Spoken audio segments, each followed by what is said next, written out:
Don't think of him as gone away. His journey has just begun.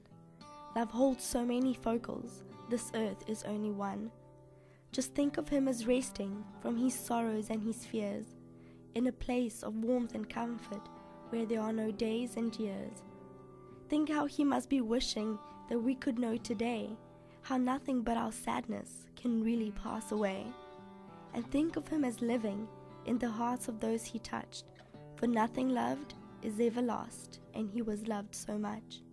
We all went to Port Alfred to go kite surfing and to go have a good time.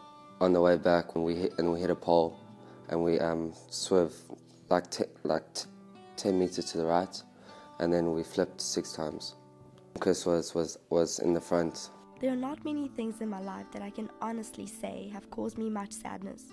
Sure, there are a few, but nothing compares to the pain you experience when you realize that someone you love with all of your heart is gone. No, not gone out of the country or out of town. I mean really gone. Gone to the point of no coming back.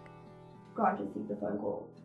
I remember it clearly. I was sitting wiping placemats at work, and he got the phone call and he told me, and the first thing that came to my mind was phone Aisha, my best friend, and let her know what's happened.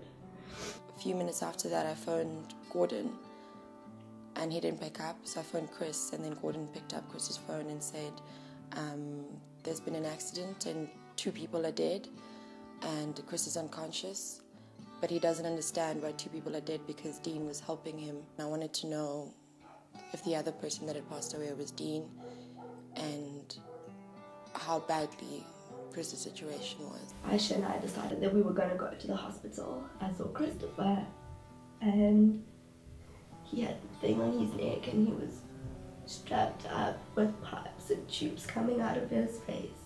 Dean saw me come through and he was bleeding everywhere and he just hugged me and he said, "I'm so sorry.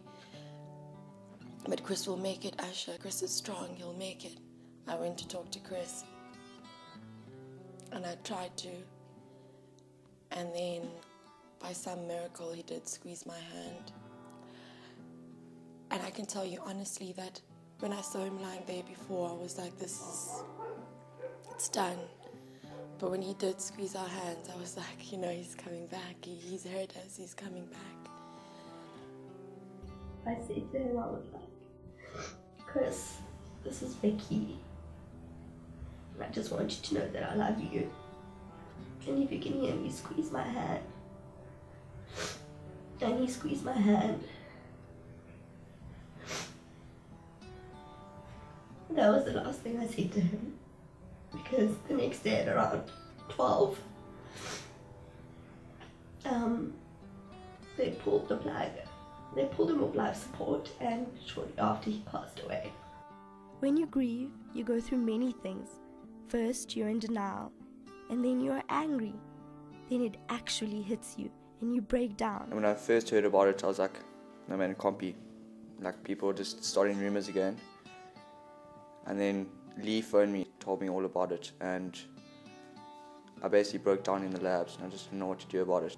I just sort of sat there and not knowing what to do with myself or what to think. At first I didn't know what to do.